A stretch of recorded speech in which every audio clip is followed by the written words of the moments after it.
समय कितना भी कठिन क्यों न हो, वह आपको तब तक नहीं हरा सकता जब तक कि आप स्वयं हार न मान लें।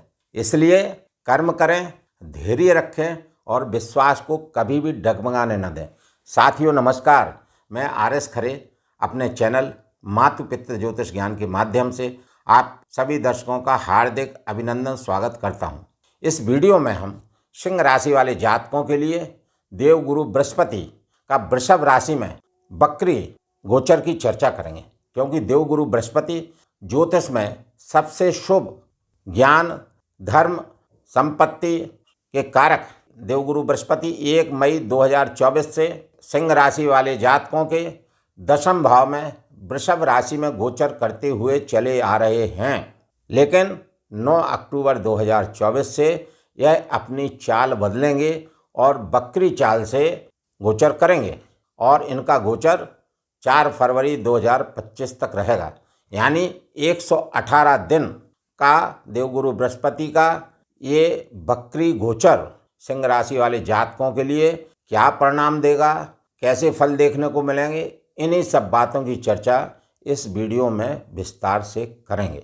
चर्चा प्रारंभ करूं उससे पहले वक्री ग्रह के बारे में समझ लेना आवश्यक है कि वक्री ग्रह क्या होता है। सौर मंडल में सारे ग्रह परिक्रमा लगाते रहते हैं।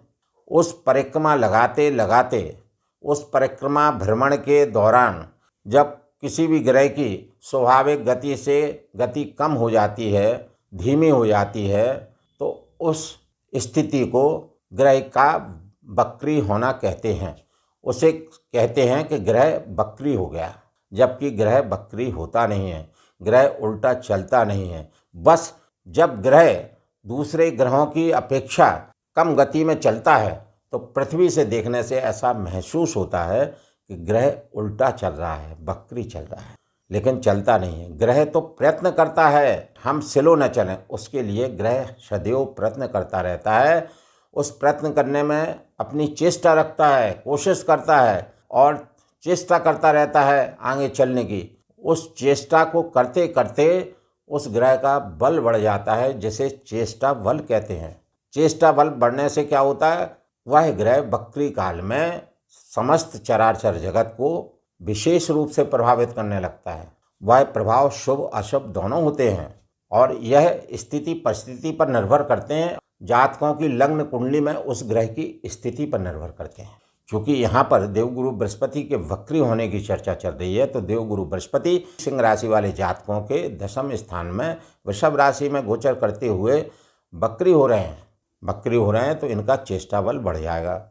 यदि उदाहरण के लिए समझें कि जैसे आप किसी भी व्हीकल से जा रहे हैं और आपके समानांतर भी गाड़ियाँ चल रही हैं, लेकिन किन्हीं कारण से आप अपनी गाड़ी की गति को धीमा कर लेते हैं, तो आपके समानांतर पैरेलल जो गाड़ियां चल रही हैं वो आपसे आगे निकल जाती हैं और दूर से देखने से ऐसा प्रतीत होता है कि आप पीछे चल रहे हैं, उल्टे चल रहे हैं, लेकिन आप उल्टे चलते नहीं, आप चलते आगे की ओर हैं। बस ऐसा दूर से देखने से प्रतीत होता है। इसी को वक्री कहते हैं। अब यहाँ पर वक्री ग्रह होगा तो चेष्टा बल बढ़ेगा।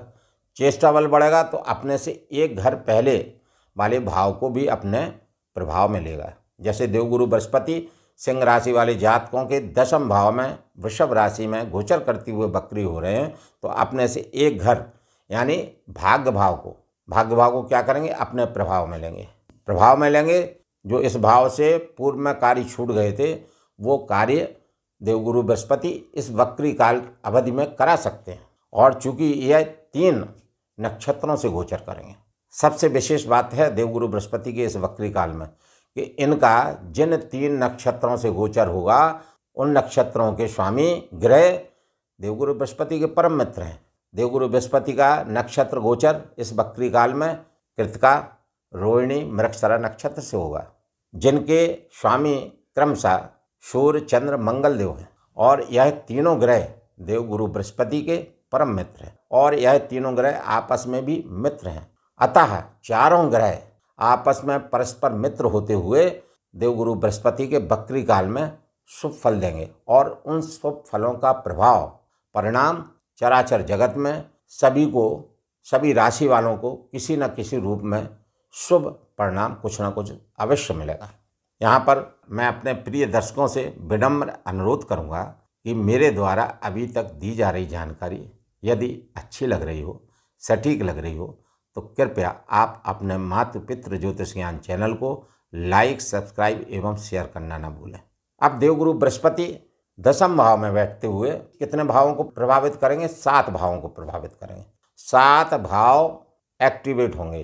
कौन से वो 7 भाव हैं? देवगुरु बृहस्पति सिंह राशि वाले जातकों के दशम भाव में बैठे हैं तो वो एक भाव, चेष्टा बल बढ़ा हुआ है तो अब बकरी हैं तो उनसे एक घर पहले देखेंगे तो वो भाग्य भाव दूसरा भाव, और इनकी 3 दृष्टियां होती हैं जो कि धन भाव, चतुर्थ भाव और छठवें भाव पर पड़ेंगे।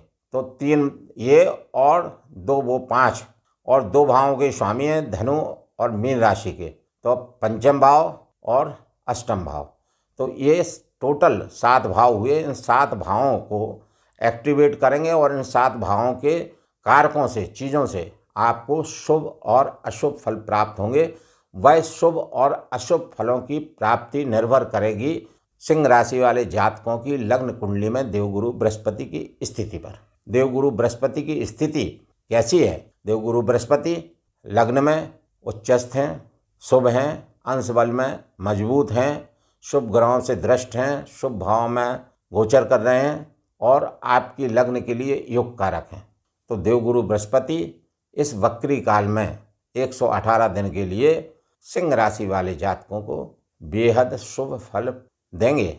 उनको शुभ फलों की प्राप्ति होगी। और जिन सिंह राशि वाले जातकों की लग्न कुंडली में देवगुरु बृहस्पति की स्थिति कमजोर है, देवगुरु बृहस्पति नीचस्थ हैं, अस्त हैं, अंश बल में कम हैं और अशुभ त्रिक भाव में स्थित हैं और मारक हैं, अकारक हैं, तो ऐसी स्थिति में देवगुरु बृहस्पति के शुभ फल इस वक्री काल में कम ही मात्रा में मिलेंगे। अशुभ फलों की प्राप्ति जातक को ज़्यादा देखने को मिलेगी।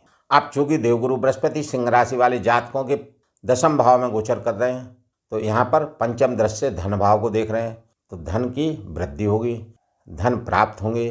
कैरियर हाउस में बैठकर देख रहे हैं तो कैरियर से आपको धन के लाभ होंगे, आर्थिक पक्ष मजबूत रहेगा, कुटुंबजनों से संबंध मधुर बने रहेंगे और वाणी अच्छी रहेगी, आपका व्यवहार मृदु रहेगा। इनकी सप्तम दृष्टि चतुर्थ भाव पर है। ये भूमि भवन का भाव है, ये रियल एस्टेट के कार्यों का भाव है और ये वाहन का भाव है, माता का भाव है, पारिवारिक सुख का भाव है, मानसिक सुख का भाव है। तो इन सभी भावों से आपको शुभ फल प्राप्त होंगे, कई गुना शुभ फल प्राप्त होंगे, क्योंकि देवगुरु बृहस्पति की दृष्टियां अमृत तुल्य होती हैं। जहाँ पर ये दृष्टि डालते हैं उन भावों के कारकों से बेहद शुभ परिणाम प्राप्त होते हैं। चूँकि ये वक्री चल रहे हैं तो इस अवधि में कई गुना इनका चेष्टा बल बढ़ा हुआ है, उस हिसाब से कई गुना शुभ और अशुभ फलों की प्राप्ति सिंह राशि वाले जातकों को उनकी लग्न में देवगुरु बृहस्पति के स्थिति पर निर्भर करती रहेगी। अब इनकी नवम दृष्टि छठवें भाव पर है तो रोग ऋण शत्रुओं का भाव है, तो यहाँ भी सिंह राशि वाले जातकों को शुभ और अशुभ दोनों फलों की प्राप्ति गुरु की स्थिति अनुसार होती रहेगी। एक घर पहले देख रहे हैं, भाग्य भाव को देख रहे हैं, तो भाग्य से आपके कुछ ना कुछ काम जरूर कराएंगे। और भाग्य भाव के स्वामी भी मंगल देव हैं। मंगल देव सूर्यदेव चंद्रदेव के नक्षत्र में ये गोचर करेंगे और मंगल देव देवगुरु बृहस्पति के परम मित्र हैं, अतः भाग्यवर्धन भी होगा। सिंह राशि वाले जातकों के लिए भाग्य से अनेक कार्य बनेंगे। देवगुरु बृहस्पति वैसे भी सिंह राशि सिंह लग्न वाले जातकों के लिए योग कारक है और जिन नक्षत्रों में गोचर करेंगे वह नक्षत्र के स्वामी भी सिंह राशि सिंह लग्न वाले जातकों के लिए योग कारक हैं, मित्र ग्रह हैं सिंह राशि वाले सिंह लग्न वाले जातकों के लिए। अतः सिंह राशि सिंह लग्न वाले जातकों के लिए देवगुरु बृहस्पति का यह वक्री काल 9 अक्टूबर 2024 से 4 फरवरी 2025 तक 118 दिन के लिए बेहद शुभ फलदायक रहेगा। फिर भी देवगुरु बृहस्पति की उपाय करके इस वक्री काल को और अधिक शुभ एवं अनुकूल बनाया जा सकता है। उपाय के लिए श्री विष्णु सहस्त्र नाम का पाठ नित्य करें। देवगुरु बृहस्पति का बीज मंत्र ओम ग्राम ग्रीम ग्रोम साह गुरुवे नमः का जाप 108 बार यानी 1 माला नित्य करें। प्रत्येक गुरुवार को श्री विष्णु भगवान के मंदिर में जाकर दर्शन करें और पीली वस्तुओं का दान, जैसे मिठाइयाँ हैं, फल हैं, वस्त्र हैं इत्यादि का दान किसी भी रूप में गरीब एवं ज़रूरतमंद लोगों को यथाशक्ति करें। बताए गए उपायों को यदि सिंह राशि वाले जातक करते हैं तो निश्चित रूप से देवगुरु बृहस्पति का यह वक्रीकाल 9 अक्टूबर 2024 से 4 फरवरी 2025 तक सिंह राशि वाले जातकों के लिए बेहद शानदार एवं उनके अनुकूल व्यतीत होगा। यहाँ पर मैं अपने दर्शकों से विनम्र अनुरोध करता हूँ कि यदि मेरे द्वारा दी गई जानकारी आपको अच्छी लगी हो, सटीक लगी हो, तो कृपया आप अपने मात पित्त ज्योतिष ज्ञान चैनल को लाइक, सब्सक्राइब एवं शेयर करना न भूलें। धन्यवाद।